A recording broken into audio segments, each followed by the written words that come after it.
మీరు రోజు గంటల కొద్దీ స్క్రోల్ చేసి ఆ యూట్యూబ్ షార్ట్స్‌లోనే మీకు టఫ్‌గా ఉన్న కాన్సెప్ట్స్‌ని ఈజీగా చెప్తుంటే మీరెందుకు నేర్చుకోరు? అందుకే సిరీస్ అయితే స్టార్ట్ చేశాం. ఈరోజు డే 4.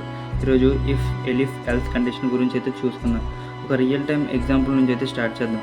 ఒక ట్రాఫిక్ లైట్‌లోని 3 సైన్స్ ఉంటాయి. Green, yellow, red. ఒకవేళ లైట్ ఈక్వల్స్ టు గ్రీన్ అయితే మూవ్ అని అర్థం. సేమ్ అదే లైట్ ఈక్వల్స్ టు యెల్లో అయితే స్లో డౌన్ అని అర్థం. Same light equals to red అయితే స్టాప్ అని అర్థం. ఇవి మనకు తెలుసు.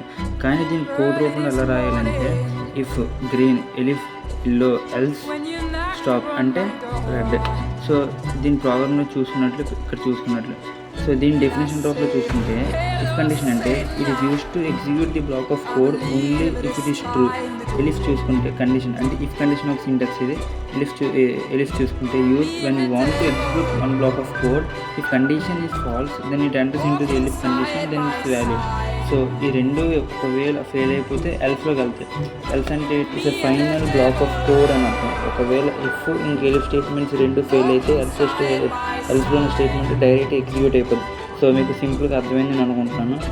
మన సిరీస్ సక్సెస్ అవ్వాలంటే ఇప్పుడు మన ఛానల్ సబ్స్క్రైబ్ ఒక లైక్ అయితే కొట్టండి. Thank you. ఉంటున్నాను. బాయ్.